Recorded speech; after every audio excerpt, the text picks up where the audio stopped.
Signal. Okey, saya cuba ubah sikit tempat Bismillah. Bismillah. Bismillah.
Testing.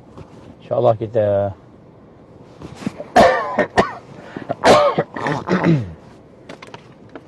Bismillah. Kita mula dengan Ummul Quran Al-Fatihah. A'udzubillahi minasyaitonirrajim. Bismillahirrahmanirrahim. Alhamdulillahi rabbil alamin, arrahmanir rahim, maliki yaumiddin. Iyyaka na'budu wa iyyaka nasta'in. Ihdinas siratal mustaqim.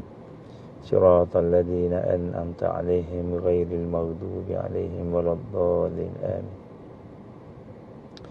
A'udzubillahi samil 'alim minasyaitonir rajim. Bismillahirrahmanirrahim. Innal hamdalillah nahmaduhu wa nasta'inuhu wa nastahdihi wa nastaghfiruh wa na'udzu billahi min shururi anfusina wa min sayyiati a'malina. May yahdihillahu fala mudilla lahu ومن يضلل فلا هادي له أشهد أن لا إله إلا الله وحده لا شريك له وأشهد أن محمدا عبده ورسوله قال رب اشرح لي صدري ويسر لي أمري واحلل عقدة من لساني يفقهوا قولي رب زدني علما. أما بعد. Assalamualaikum warahmatullahi wabarakatuh. Kita alik kita sikit.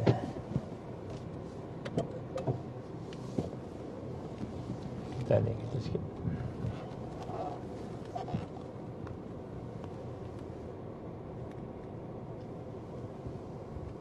Okey, insya-Allah. Alhamdulillah. Pertama-tama kita bersyukur pada Allah Subhanahu Wa Taala diberikan kesempatan untuk kita bertemu. Alhamdulillah pada hari ini kita mendapati hadis Nabi sallallahu alaihi wasallam berkenaan dengan masa di akhir zaman ini menjadi semakin nampaklah ketara, iaitu masa kita terlalu sedikit, kerja kita terlalu banyak, kerja kita banyak nak kena buat, tapi masa yang Allah izinkan 24 jam tu tak cukup. Kita perlu banyak masa lagi. Itu sebenarnya adalah kelemahan kita lah. Kelemahan kita yang masih lagi tidak mampu untuk nak mungkin seimbang ataupun mungkin merasakan kita kata menyusun dengan baik masa kita, insya-Allah. Walau bagaimanapun, insya-Allah kita cubalah dalam masa yang ringkas pada hari ini. Sekarang pun dah pukul 6.29, jadi insya-Allah kita tak ada banyak masa, mungkin setengah jam kurang lebih kita kata perbincangan kita ni. Jadi insya-Allah pada hari ini kita masih lagi di sekitar hijrah, dan hijrah ini ialah bagaimana Allah Subhanahu Wa Taala telah pun memerintahkan kita supaya kita ini melaksanakan hijrah. Tambahan lagi, apabila kita berada dalam keadaan suasana yang mengancam akidah kita, mengancam kita kata kehidupan kita dan sebagainya lah. So maka hijrah ini sebenarnya satu yang wajib dilakukan. Allah berfirman di dalam Al-Quran, a'udzubillahi minasyaitonirrajim, walladzina hajaru fillah min ba'di ma zulimu lanubawwi'annahum fid dunya hasanah wal ajrul akhirati akbar law kanu ya'lamun. Sadaqallahul azim. Ini surah An-Nahl ayat 41. Dan orang-orang yang berhijrah kerana Allah, wallazina hajaru fillah, dan orang-orang yang berhijrah kerana Allah sesudah mereka ini dizalimi, mereka ini dizalimi, ma zulimu, mereka ini dizalimi ataupun ditindas ataupun dirancang oleh kita kata musuh-musuh, maka kami akan menempatkan, Allah akan menempatkan mereka di dunia ini pada tempat yang baik, dan sesungguhnya pahala ataupun amalan mereka itu lebih besar di akhirat nanti. Dan kalaulah mereka mengetahui, lau kanu ya'lamun. Jadi sebenarnya hijrah ini sebenarnya adalah suatu yang besar. Yang besar kerana kita lihat mungkin kita nampak macam rugi, macam kita kata nak tinggalkan kemewahan, nak tinggalkan kita kata sesuatu yang nafsu kita suka, kita berminat, nak meninggalkan kita kata mungkin kehidupan yang biasa kepada kehidupan yang luar biasa. Jadi kita rasa hijrah ni macam sesuatu yang merugikan.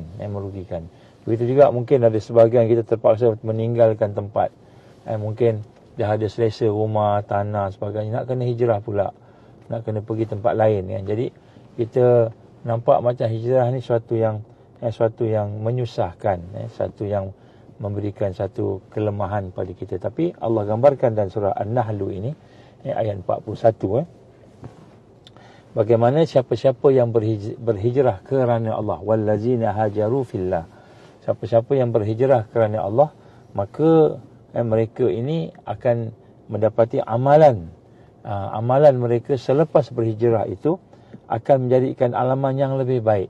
Amalannya lebih baik, dan juga tempat itu akan jadi lebih baik. Lebih baik kenapa? Kerana sebelumnya mungkin mereka berada dalam keadaan environment, suasana yang penuh dengan kezaliman dan sebagainya. Jadi di sinilah kita lihat bagaimana keadaan hijrah ini bukanlah satu yang melemahkan, tapi satu yang membina kekuatan. Sebab tu bila Allah perintah hijrah ni, sudah tentulah hikmah ni banyak. Cumanya hijrah ni dia bukan macam kita pergi melancong, macam mana kita pindah kerja pergi tempat yang lebih baik, naik pangkat dan sebagainya.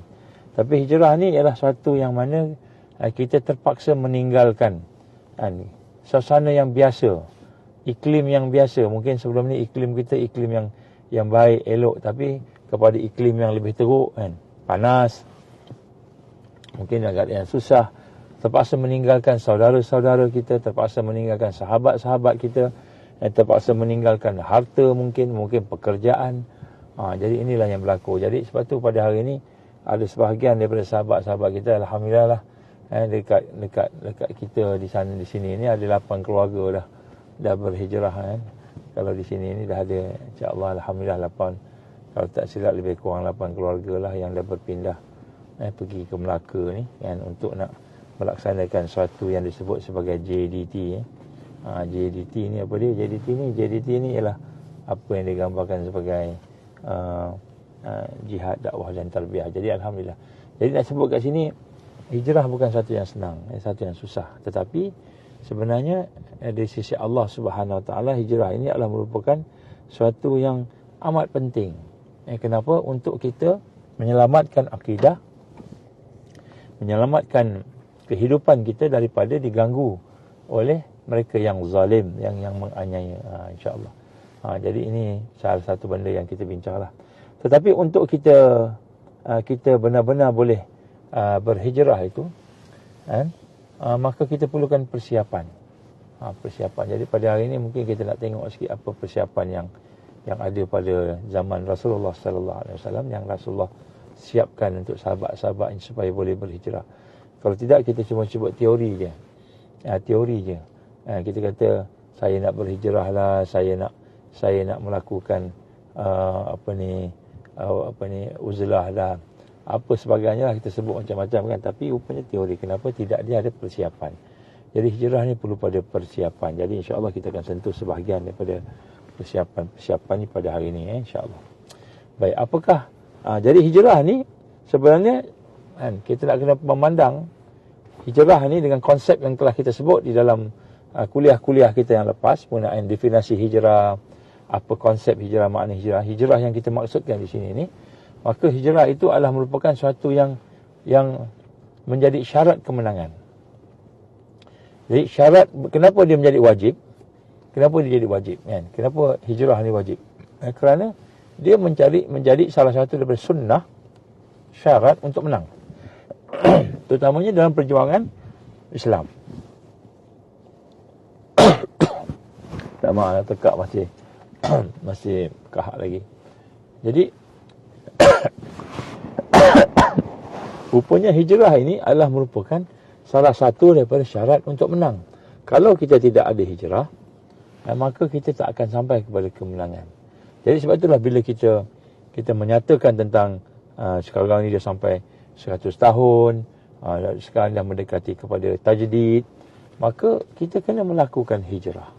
Kerana apa? Kalau kita nak bersama dengan tajdid, pembaikan, pembinaan, peningkatan Islam itu, dan kita nak bersama-sama dengan kekuatan dan kemenangan, maka kita kena hijrah. Kerana dia syarat, salah satu syarat. Kalau kita nak menang, kita kena hijrah. Ini sunnah daripada Rasulullah sallallahu alaihi wasallam. Bukan saja Nabi Muhammad sallallahu alaihi wasallam yang berhijrah, tetapi nabi-nabi yang sebelumnya pun berhijrah. Nabi Ibrahim, bapa kepada segala nabi kan. Nabi Musa, Nabi Isa, dan nabi-nabi yang lain, Nabi Nuh, semua nabi-nabi pakat ada konsep hijrah. Maka yang menjadi persoalan kita ini, kenapa hari ini orang tak boleh hijrah? Kerana kita tidak ada persiapan, persediaan. Jadi kita nak kena tengok apa persiapan. Yang pertama sekali, apakah persiapan yang perlu untuk kita menjadikan sebagai asas kekuatan untuk kita berhijrah, ialah persiapan bagaimana yang telah ditunjukkan oleh Rasulullah sallallahu alaihi wasallam, iaitu persiapan al-iman. Al-iman. Kita sekali lagi sebut iman. Kenapa? Kerana iman itulah yang akan membersihkan seseorang itu daripada berada dalam suasana-suasana yang kita kata jahil, suasana jauh daripada Allah, suasana beribadah ikut nafsu dan sebagainya, kepada suasana-suasana yang terbinanya kekuatan. Jadi al-iman. Jadi sebab itulah nombor satu Nabi SAW membina kekuatan iman kepada sahabat-sahabat. Jadi sahabat-sahabat, inilah kekuatan nombor satu. Jadi kalau nak hijrah, contoh. Nak pindah daripada satu tempat ke satu tempat yang kita tak tahu apa ada kat tempat tu. Okey ke tak okey.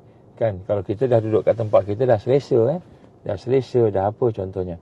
Maka kita nak pergi tempat yang baru, tempat yang mungkin jauh daripada kita punya, apa dia panggil, budaya kita, keluarga kita, sahabat, saudara kita. Mungkin kita pergi tempat yang mungkin kita ada banyak tanda tanya lah.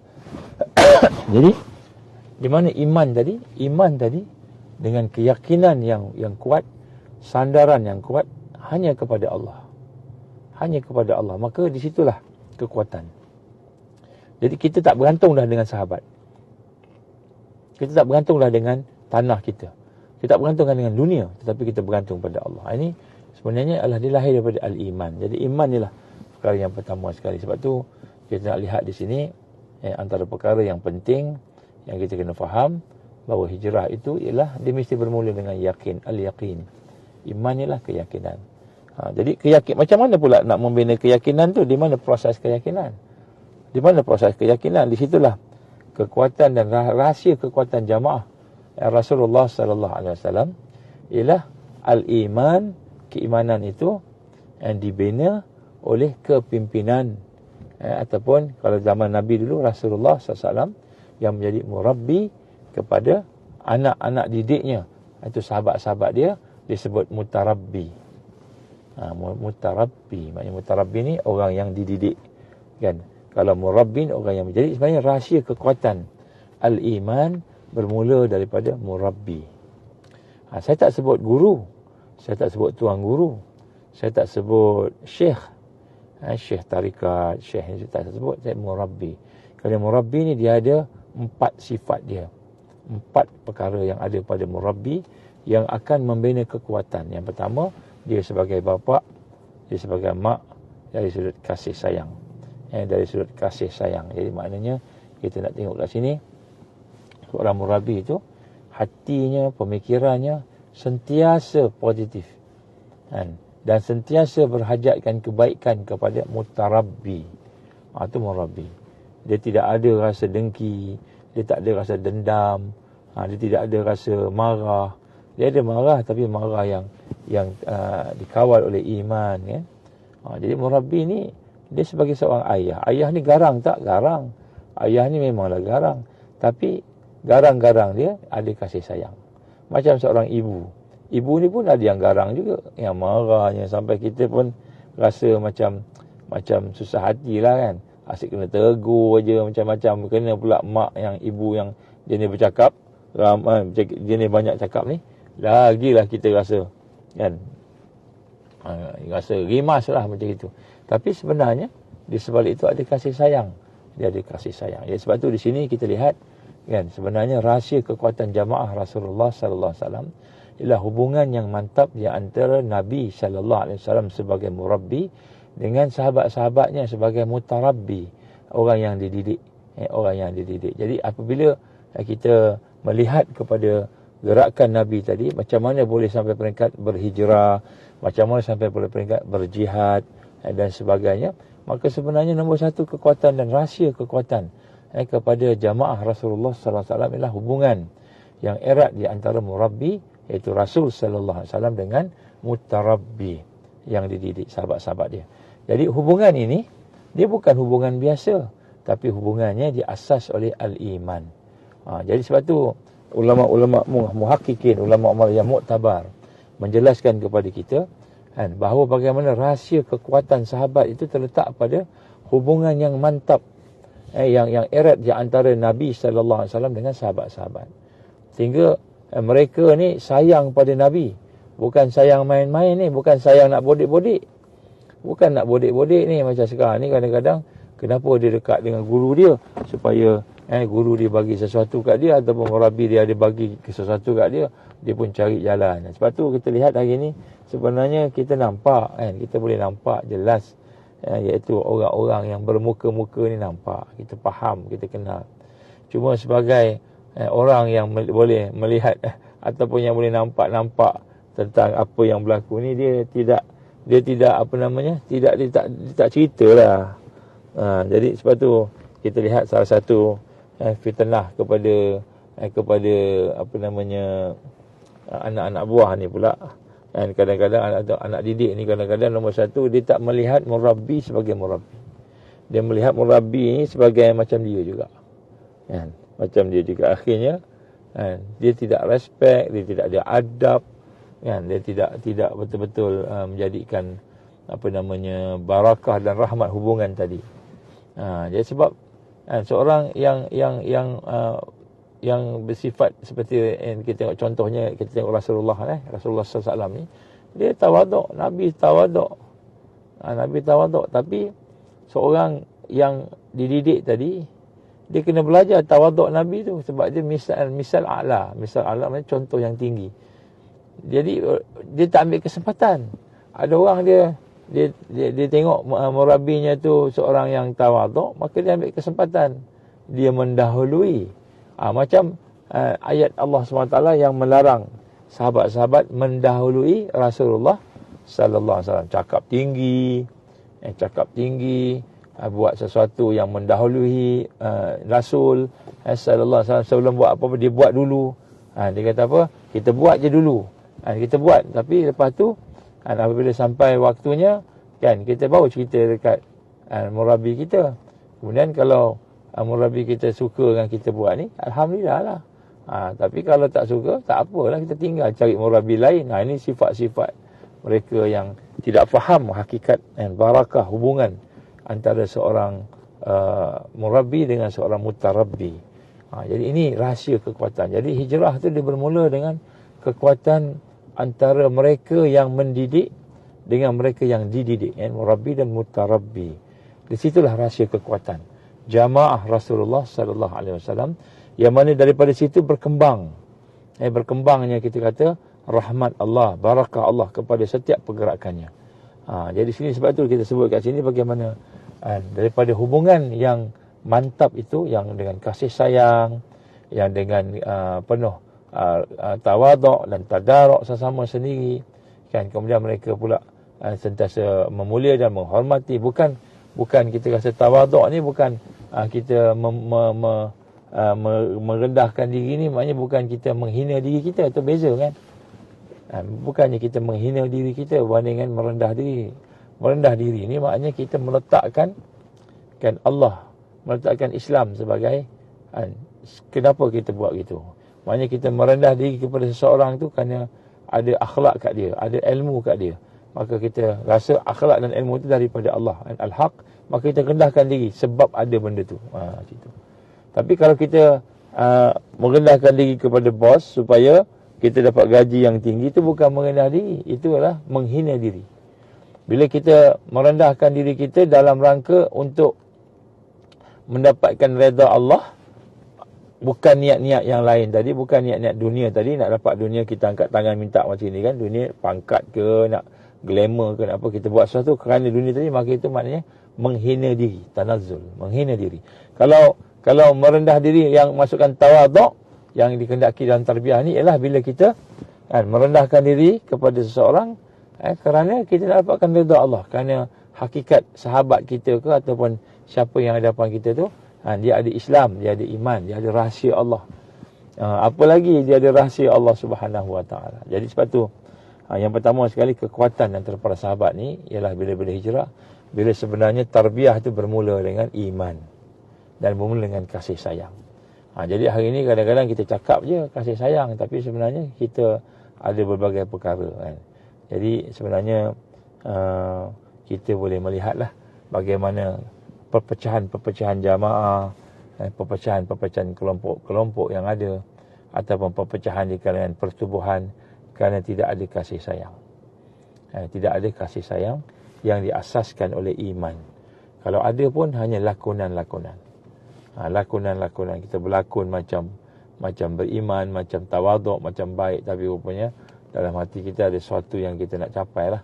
Ini antara perkara yang penting. Jadi asas hijrah sebenarnya dia bermula dengan iman dan hubungan iman, dan asas hubungannya sebenarnya ialah antara murabbi dengan mutarabbi, antara Rasulullah SAW dulu dengan sahabat-sahabat.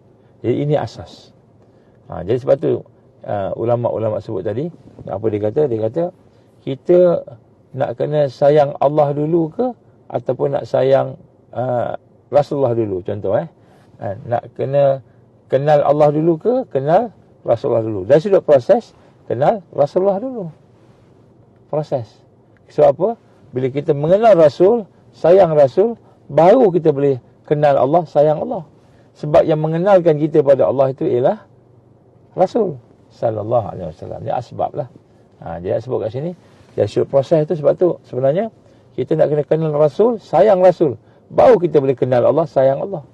Itu dari sudut dia punya proses tarbiyah. Jadi sebab tu bila kita sebut begitu, maka sama juga dengan kita dengan murabbi kita. Kita kena rendah diri dengan murabbi kita. Tawaduk dengan murabbi kita. Kenapa? Kerana murabbi itulah yang membawa kita mengenal Allah Subhanahu Wa Taala. Walaupun kita dah Islam, kita kata kita dah Islam lah, dah macam-macam kan, tapi maknanya sebenarnya rahmat dan barakah, hidayah Allah, taufik Allah, inayah Allah itu bersama murabbi. Ini sebenarnya adalah kekuatan yang menjadi rahsia kepada gerakan Rasulullah sallallahu alaihi wasallam. Dia boleh buat apa sahaja, tapi dia tak boleh putuskan. Dia boleh tangkap, dia boleh zalimi. Kita kata sahabat-sahabat tadi ada yang kena seksa, ada apa, sampai terpaksa pergi berhijrah ke Habsyah. Habsyah sampai 2 kali. Contohnya Mus'ab bin Umair sampai 2 kali kena berhijrah ke Habsyah. Patah balik lepas tu kan. Kenapa? Dia boleh buat apa saja musuh ni, Tapi dia tak boleh pisahkan ikatan hati antara murabbi dengan mutarabbi, yang menjadi an agent, kalau kita sebut agent, atau yang menjadi jalan, wasilah untuk perubahan ummah, peningkatan ummah. Jadi sebenarnya sebab itulah di dalam Islam, pemimpin itu dia bukan hanya sekadar pemimpin, tetapi dia juga merupakan murabbi. Dia merupakan juga muallim di dalamnya, syekh dan juga komandan, sebagai seorang ayah juga. Jadi maknanya disebut kat sini kan, ini rahsia. Jadi kalau kita nak melaksanakan kerja yang besar seperti hijrah itu contohnya, maka salah satu perkara ialah kita mesti ada orang yang boleh membantu kita, yang boleh membimbing kita, mendidik kita, yang menyentuh hati kita. Kalau kita tak ada, kena carilah, tak apa, banyak kan kita kata orang yang soleh-soleh ni.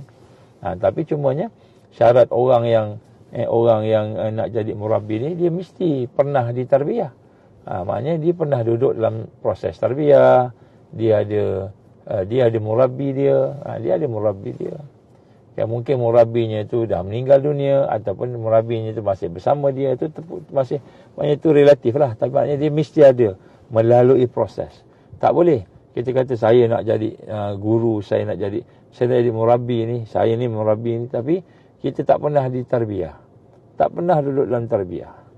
Tak pernah. Kita kena duduk dalam tarbiyah, duduk dalam proses tarbiyah, lalui, disentuh hatinya, disentuh akalnya, disentuh hidupnya. Ada masalah ditegur, ada masa akan dibimbing, ada masa akan dinasihati, ada masa akan dilatih dengan latihan-latihan lasak. Kan, kadang-kadang dipanggil, okey, kita akan jumpa pukul 3 pagi. Kita akan jumpa pertemuan tarbiyah ni, tarbawi ni pukul 3 pagi. Maka dia pun keluarlah, ada satu contoh, satu kisah, satu contoh yang berlaku lah kan. Perjumpaannya pukul 3 pagi. Pukul 3 pagi. Jadi bila perjalanan nak pergi ke tempat nakib atau murabbi tadi tu, mengambil masa kan lebih kurang 2 jam. 2 jam perjalanan. Jadi maknanya kalau pukul 3 pagi, pukul 2, pukul 1 tu dah bergerak. Pukul 1 dah bergerak. Kemudian kalau pukul 1 bergerak, pukul berapa nak bangun? Pukul 12 nak kena bangun. Pukul 12 nak kena bangun. Pukul 12 nak kena bangun, pukul berapa nak kena tidur? Balik kerja mungkin pukul 8, pukul 9 tu baru nak sampai rumah kan. Jadi katakanlah pukul 10 baru tidur. Pukul 10 tidur, 11, 12 bangun, 2 jam je tidur. Lepas 2 jam tu kan, jalan pula pergi ke tempat sana, pukul 3 sampai ke tempat program tarbawi tadi contohnya kan. Jadi buatlah perbincangannya ke, halaqah Qurannya ke apa sebagainya kan. Jadi program tu pula daripada pukul 3 sampai subuh. Katalah subuh pukul 5, 3, 4, 5, 2 jam program tu, pukul 5 baru subuh, katakan pukul 5. Kalau pukul 6, 3 jam. Jadi maknanya lepas tu besok pagi tu pula, habis tu pukul 6 lebih tu, lepas subuh tu katalah pukul 6.30, terus pergi kerja, terus pergi kelas. Kalau belajar, terus pergi kelas kan, pergi kelas pula terus kan. Jadi kalau kita tengok macam mana boleh tahan, duduk dalam sistem tarbiyah yang macam itu. Siangnya kerja, malamnya tu ada lagi programnya kan. Ini tak termasuk lagi kalau ada travelling program yang lain-lain. Jadi apakah kekuatan yang menyebabkan seorang yang dididik tadi, mutarabbi itu boleh bersama? Ialah hubungan yang erat antara dia dengan murabbi. Dan murabbi itu akan mendidiknya, membina dia sehingga akhirnya dia akan lebih kuat dengan Allah. Saya bagi satu contoh. Jadi cuba bayangkan program tadi pukul 3 pagi. 3 pagi programnya baru bermula datang, dia kena on time. Kalau tak on time kena denda. Kan, datang 3.30, 4.30 kena denda. Kan? Baik. Jadi maknanya bila program tu ngantuk tak? Ngantuklah malam pukul 3 pagi. Tidur gini, bila dengar baca Quran ke gini ngantuk kan. Jadi bila ngantuk aja, murabbi ni faham. Dia faham, dia tengok dengan kasih sayang, dia tak marah. Dia kata, Ahmad kata, bukan nama sebenar lah. Ahmad kata, pergi ambil uduk. Tajdid uduk, dia kata. Berbaharui uduk. Maka dia pun pergi masuk bilik air uduk. Kan, lepas uduk tu nak kena sembahyang 2 rakaat. Sembahyang 2 rakaat, sunat. Hilang ngantuk. Kemudian duduk situ, oleh kerana badan letih, tak lama lepas tu ngantuk semula. Kan? Tapi akhirnya, ni kisah benar, kisah benar.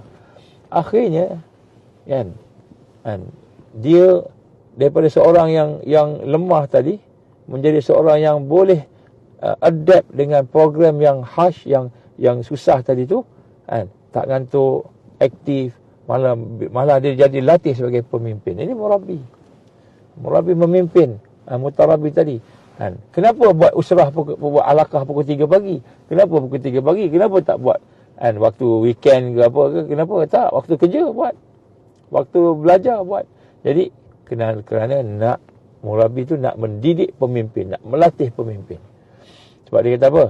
Kata syekh tu, syekh yang mendidik tu lah, dia kata, kan, orang Melayu ni malas. Dia punya budayanya lembik, lemah, malas. Kalau buat apa, lambat, datang lambat. Jadi dia latih. Jadi untuk melatih kita, buat halaqah pukul 3 pagi. Usrah tu pukul 3 pagi. Jadi macam mana pukul 3 pagi? Saya sampai rumah pukul 9, pukul 10 tak tidur lagi. Pukul 12 nak kena bangun dah. Kan? Kemudian pukul 1 nak kena gerak. Pukul 3 perjalanan 2 jam. Pukul 3 baru sampai. Kan? Jadi satu yang nampak macam tak logik, tak boleh, tapi Allah izin. Dengan barakahnya, rahmatnya, hubungan iman, kasih sayang tadi menyebabkan mutarabbi tadi jadi seorang yang kuat. Walaupun satu hari dia tidur 2 jam sahaja, tapi dia tidak letih, tak ngantuk. Kenapa? Rahmat tarbiyah, rahmat tarbiyah yang telah dilalui proses tadi tu. Ni kata murabbi ni dia kena lalu proses tarbiyah. Kalau tidak, dia tak dapat. Dia tak dapat benda yang sepatutnya. Bukannya kita kata kita cukup dengan kita belajar dekat universiti, dapat degree dalam bahasa Arab, dapat degree dalam pendidikan agama Islam. Kita dah Islam dah. Ataupun dah jadi ustaz dah Islam dah. Ustaz yang tak ikut tarbiyah pun dia tak tahu suasana tarbiyah itu macam mana. Contoh yang lain, kan. Contoh nak sebut sini bagaimana iman dan kasih sayang tu merupakan syarat pertama hijrah. Iman dan kasih sayang ni, kan. Jadi contohnya ada seorang ni, kan, dia selalu datang lambat. Contoh datang lambat program. Jadi kita nak hukum dia.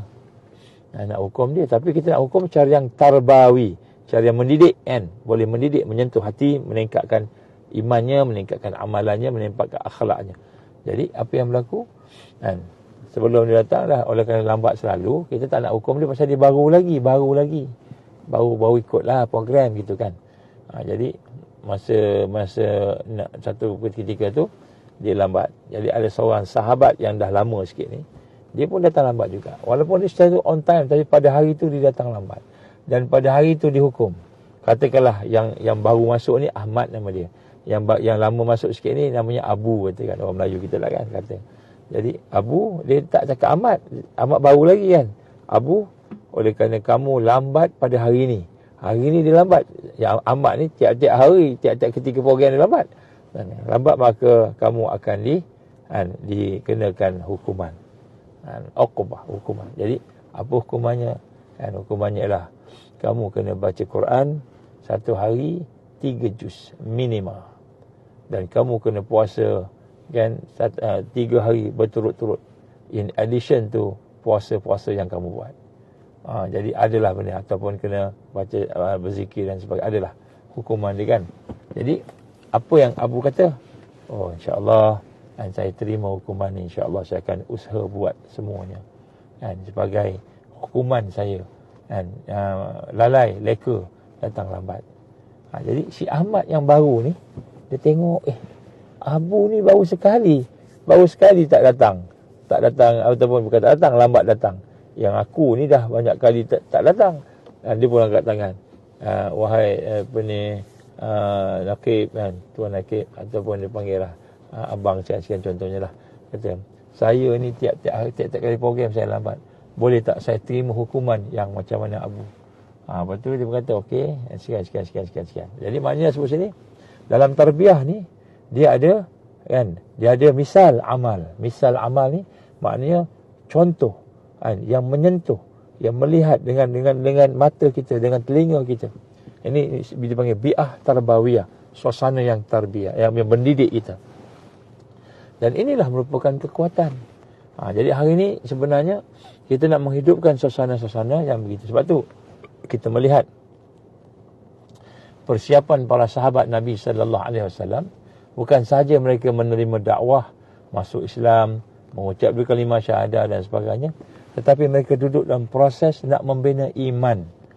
Dan membina iman itu dalam kasih sayang. Kasih sayang. Jadi kasih sayang, dia sayang dengan murabbinya sayang dengan mutarabbi. Murabbi ni yang mendidik, yang mutarabbi yang kena didik kan. Kasih sayang sama-sama sahabat, satu tarbiyah, sama-sama dengan program. Jadi asas iman dan kasih sayang inilah yang terbina sehingga akhirnya iman itu membawa kepada kekuatan, mengenal Allah, mengenal perjuangan. Dia bukan kenal Allah saja, dia kenal Islam, risalah Islam. Kemudian dia kenal pula risalah Islam ni satu yang wajib diperjuangkan. Macam dia kenal pada perjuangan pula. Jadi ini adalah merupakan tarbiyah imaniyah yang diasaskan oleh kasih sayang. Ini merupakan persiapan yang pertama. Sebab itulah kalau kita ingin membina kekuatan untuk berhijrah, tapi kita tak ada perasaan pun, kasih sayang, tak ada rasa sayang dengan sahabat-sahabat kita, apalagi tak ada kasih sayang dengan murabbi kita, tak ada rasa tawaduk kepada kebenaran, tak ada rasa kuat dengan mulia dengan izzah dengan amalan-amalan soleh, maka kita tak akan mampu hijrah. Walaupun teorinya kita kata teori dah hebat lah, tapi hakikatnya tak boleh berlaku lagi. Sebab tu inilah yang telah dilalui oleh para sahabat Rasulullah sallallahu alaihi wasallam. Ini nombor satu. Sebab itulah al-hijrah mesti bermula dengan proses tarbiyah, dan tarbiyah adalah tarbiyah imaniyah. Dan tarbiyah imaniyah ini pula adalah tarbiyah imaniyah yang diasaskan, yang didasarkan kepada hubungan ukhuwah dan kasih sayang. Dia bukan sekadar kita kata, saya satu persatuan, saya satu ni dah okey dah, belum, bukan. Dia adalah merupakan suatu yang diasaskan oleh kasih sayang. Ini perkara yang penting untuk kita faham. Barulah dia akan berlaku kebangkitan secara natural, kebangkitan secara kita kata yang tadarus, beransur-ansur, secara yang kita kata secara yang seimbang, tawazun, secara seimbang, baru kekuatan. Ini saya ringkaslah. Yang kedua, persiapan hijrah juga adalah persiapan untuk duduk di dalam, kita sebut sini sebagai proses kesusahan, berada di dalam kesusahan. Contoh, kalau zaman sahabat dulu, macam mana sahabat sanggup melakukan sesuatu itu kerana mereka dah terbiasa dengan kesusahan demi kesusahan. Sebab tu peristiwa hijrah berlaku pada tahun yang ke-13 kenabian. Mana pada tahun yang ke-13 kenabian, dia ada, barulah berlaku hijrah. Dia bukan berlaku tahun yang ke-5 contohnya, tahun yang ke-7 contohnya, tahun yang ke-7 kenabian Rasulullah sallallahu alaihi wasallam. Contohnya berlaku peristiwa boikot, di mana umat Islam, sahabat-sahabat Nabi, termasuklah Rasulullah sallallahu alaihi wasallam, dan mereka yang menyokong dan mendukung perjuangan Nabi sallallahu alaihi wasallam, termasuklah Abu Talib yang mendukung juga perjuangan walaupun dia katakan dia tidak Islam. Maka di sinilah kita lihat bagaimana peristiwa boikot itu, kalau nak ikutkan, dah kena boikot, nak makan pun tak ada, nak beli alat barang keperluan pun diganggu, tak boleh, sampai peringkat susah hidupnya, menangis tiap-tiap hari kelaparan anak-anak sahabat-sahabat Rasul sallallahu alaihi wasallam. Baik. Jadi kalau ikut ni, kita berhijrah lah.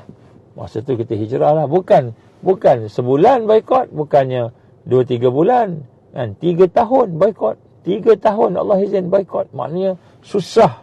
3 tahun diboikot oleh musyrikin, Nabi dan juga sahabat-sahabat tadi, radhiyallahu anhum. Jadi nak sebut kat sini, kan, kenapa tak hijrah aja masa tu, kan? Belum. Allah tak suruh hijrah lagi. Jadi sahabat-sahabat dilatih dengan suasana yang sukar, susah. Penindasan, sebahagiannya kena kecam, cela. Sebahagiannya kena tangkap. Sebahagiannya kena anyaya pukul. Malahan sebahagian mati, dibunuh. sebahagian mati dibunuh. Sampai peringkat diboykot dan sebagainya. Jadi hijrah tidak berlaku pada masa susah. Susah sikit terus hijrah. Susah sikit terus hijrah ke Madinah. Tidak berlaku macam tu. Walaupun ada peristiwa hijrah di ke Habasyah. Di Habasyah, hijrah yang diketuai oleh Ja'far bin Abu Talib. Maknanya hijrah yang kita kata hijrah, ada hijrah. Kenapa hijrah? Kerana masa tu nyawa. Kalau tidak hijrah, nyawanya terancam. Mereka akan ditangkap oleh tuan-tuannya. Tuan-tuannya nak bunuh lah ni. Ataupun agamanya, akidahnya terancam. Jadi mereka terpaksa hijrah. Sebilangan kecil lah hijrah pergi ke Habasyah. Nabi kata pergi sana dulu. Yang lain stay, tunggu. Kenapa? Kerana rupa-rupanya bila berada dalam JDT ni, kita akan diuji dengan kesusahan. Kita akan diuji dengan kepayahan. Dengan satu yang mungkin menakutkan, mungkin satu yang menyusahkan kita, satu yang menyakitkan kita. Rupa-rupanya semua yang berlaku itu, kesusahan, penindasan, kezaliman, kita kata boykot, mungkin ketakutan, semua itu adalah merupakan sebahagian daripada proses untuk kita memperkuatkan hidup kita sebagai bukan saja Muslim, mukmin, tetapi sebagai seorang mujahid, seorang yang boleh muhajir, berhijrah, dan seorang yang boleh mujahid. Jadi sebab itulah kita lihat kesukaran hidup ketika di zaman Mekah contohnya, kafir musyrikin menyiksa sahabat-sahabat, menyusahkan hidup semua sahabat-sahabat dan sebagainya. Termasuklah Rasulullah SAW sendiri berhadapan dengan kesusahan. Rupanya kesusahan itulah adalah merupakan asas-asas persiapan untuk membina kekuatan. Jadi Allah tak bagi kita susah, melainkan Allah nak kuatkan kita. Kalau kita beriman, kalau kita duduk dalam proses tarbiyah. Jadi ini kita kena faham. Kalau kita tak faham yang ini, bila susah sikit je, alah nak kena datang Melaka jauh, bukan dekat ni. Contohlah kan. Ataupun Allah uji nak keluar rumah dan ada jam teruk lah, macam-macam lah. Ada yang tak nampak jalan lah. Ujian Allah ni banyak. Banyak. Semua Allah uji. Allah uji. Dan Allah uji ni bukan, kalau contohnya pengalaman sedikit lah, tak adalah ujian besar sangat. Contohnya kalau di arcade, di Ribunan Kasih ni, kadang-kadang airnya, masalah panasnya, masalah kita kata perubahan cuaca dan sebagainya ada dekat sini ni. Macam-macam masalah. Kemudian masalah lagi orang duk cakap macam-macam lah dan sebagainya kan. Jadi kita berhadapan dengan ujian-ujian. Tapi rupanya semua ujian itu ialah untuk membina kekuatan kita. Membina kekuatan kita, semua itu keizinan Allah Subhanahu wa ta'ala. Jadi sebab tu kita lihat sahabat-sahabat dulu mengalami penganiayaan, penindasan, dizalimi, sampai peringkat berhadapan dengan berbagai kesukaran hidup tadi. Rupanya itulah merupakan persiapan untuk hijrah. Jadi hijrah ni kita akan berhadapan kesusahan, tapi kesusahan itulah sebahagian daripada kekuatan, pembinaan kekuatan tarbiyah. Jadi sebab tu kita nak kena faham akan perkara ni kan. Jadi kita jangan kata ini susah ni mesti kita salah buat keputusan ke, salah decision ke apa kita katakan. Jadi rupanya ada musuh yang merancang, ada musuh. Saya sebut kat sini sebut musuh ni. Hasil daripada pemerhatian dan penelitian dan analisa yang kita buat. Musuh akan menyerang kita dari dua sumber yang kita nampak dan rupa yang tidak nampak lah, sumber tak nampak. Jadi yang tak nampak ni contohnya dia akan aktifkan saka, aktifkan sihir, dia akan aktifkan perkara-perkara yang kita kata kita menyebabkan kita lemah dan sebagainya lah. Ni dari sudut yang sihir-sihir tadi. Jadi sahabat-sahabat Ansar, sebab tu saya minta sahabat-sahabat Ansar terutamanya dan sahabat-sahabat saya yang lain lah, semua tuan-tuan perempuan lah, kalau boleh bila kita dah mula ada kefahaman tentang akhir zaman ni, kefahaman tentang Dajjal dan tenteranya, perancangannya, dan kita pula tahu nak buat macam mana dari sudut kita kata nak solusinya, penyelesaian tadi, maka kita akan diuji. Allah akan datangkan pada kita syaitan dalam bentuk jin dan manusia yang akan merancang. Kadang-kadang dia tak boleh ke kita, dia pergi ke anak. Kadang-kadang dia pergi ke suami, isteri, kadang-kadang dia pergi pada jiran, kadang-kadang dia pergi pada mak ayah kita pula. Jadi dia akan ada ujian. Jadi kita nak kena rasa setiap ujian tu bukanlah menunjukkan kita salah. Maknanya kita ni salah jalan ke, ataupun mungkin tak bersedia ke apa kan. Jadi salah satu ialah kerana ada musuh. Segala kesusahan tu sebab ada musuh. Jadi di sinilah kita lihat bagaimana persiapan. Persiapan ialah bila kita berhadapan dengan kesusahan, penindasan, kezaliman. Semua itu kita hadap dengan hati yang ada iman, hati yang ada kasih sayang pada Allah Subhanahu wa ta'ala. Sebab tu pada petang ni kan kita nak kena latih. Apa latihan dia? Latihan dia, kita nak tengok pokok, nak tengok rumah, nak tengok qada dan qadar Allah. Apa yang Allah tetapkan bagi kita, semua yang kita tengok, semua yang kita hadapi, kita nak pandang dengan pandangan kasih sayang, cinta pada Allah. Kita nak pandang dengan pandangan bahawa ini adalah kasih sayang Allah, cinta kepada Allah, dan merupakan sifat Allah yang mengasihi kita. Datangnya qada-qadar sebab Allah sayang kita. Kemudian kita nak rindu dan redha Allah. Jadi kita nak kena rasa macam tu. Tengok satu perkara, ini sayang Allah. Allah jadikan ni sebab Allah sayang ke aku. Allah sayang ke aku. Jadi Allah nak aku cari redha dia. Jadi kita sabar, kita redha. Kita syukur, kita redha. Jadi kena ada satu perasaan. Jadi semua tu lambang cinta Allah, kasih Allah, Ar-Rahman, Ar-Rahim, Al-Wadud, kan? Allah yang maha pengasih, penyayang, yang mencintai kita. Tak ada satu pun perkara yang berlaku pada kita melainkan semua baik belaka daripada Allah, walaupun kita nampak macam tak baik. Jadi kita nak melihat satu qada dan qadar Allah tu dengan pandangan iman.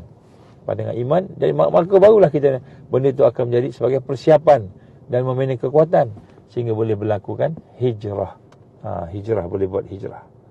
Jadi itu dua perkara yang insya-Allah saya ingat, perkara-perkara yang kita boleh jadikan sebagai panduan. InsyaAllah saya akan sambung lagi berkenaan dengan apakah persiapan-persiapan sahabat.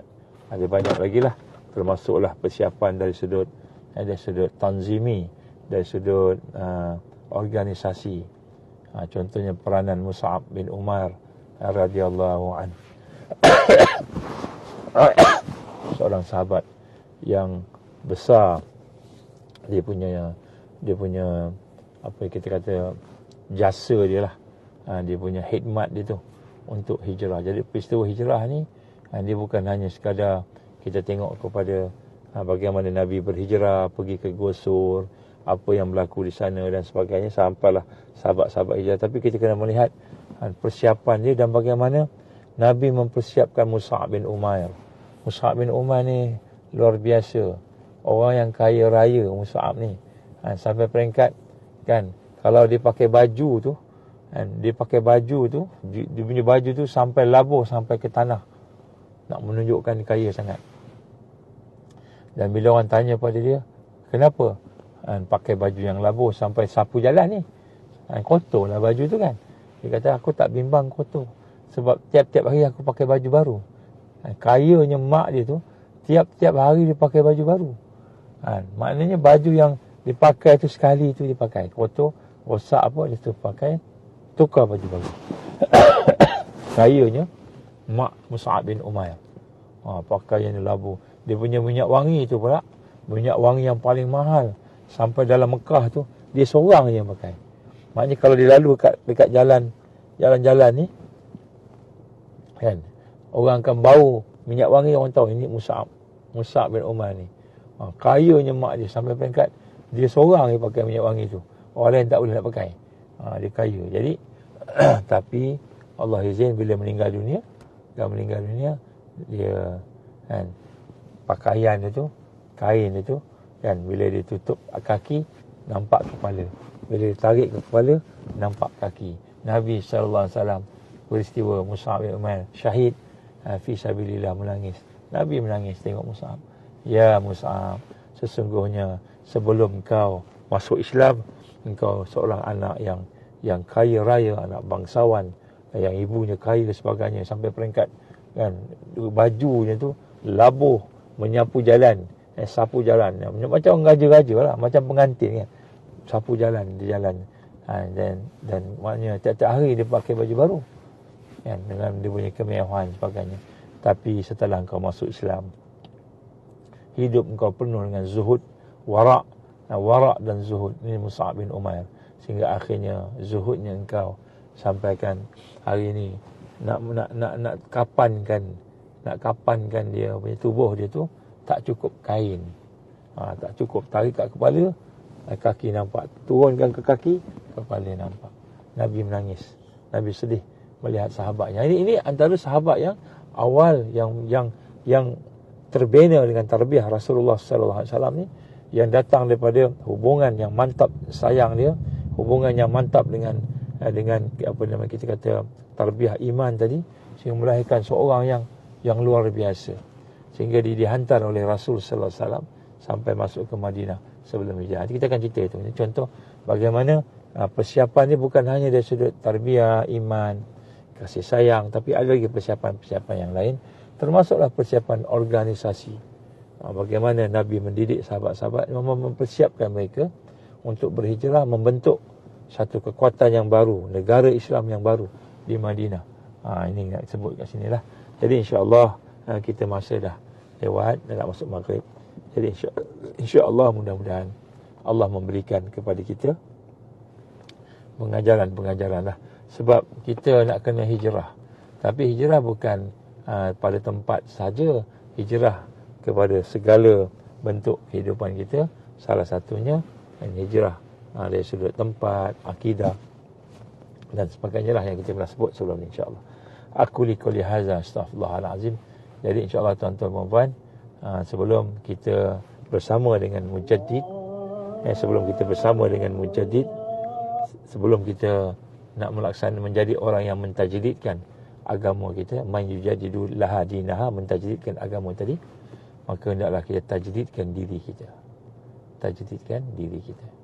Kita mentajdidkan diri kita sehingga akhirnya insya-Allah dan kita akan bersama-sama dengan Al-Mahdiyin, insya-Allah bersama dengan Al-Mahdiyin. Itulah insya-Allah, insya-Allah mudah-mudahan Allah memberkati semua apa yang kita telah sama-sama bincangkan ini, dan insya-Allah mudah-mudahan Allah memberikan kekuatan kepada kita untuk istiqamah, insya-Allah. Aku liqali hadza astaghfirullahalazim li wa lakum. Insya-Allah siapa yang baru masuk ni boleh tengok daripada awal lah, insya-Allah. Tak lama, dalam setengah jam lebih sikit, insya-Allah. Wabillahi taufiq wal hidayah. Assalamualaikum warahmatullahi wabarakatuh. Subhanakallahumma wa bihamdik, asyhadu an la ilaha illa anta, astaghfiruka wa atubu ilaik. Bismillahirrahmanirrahim. Wal 'asr. Innal insana lafi khusr illa alladhina amanu wa 'amilus solihat wa tawasaw bil haqqi wa tawasaw bis sabr. Insya-Allah kita akan jumpa lagi, insya-Allah. Okey.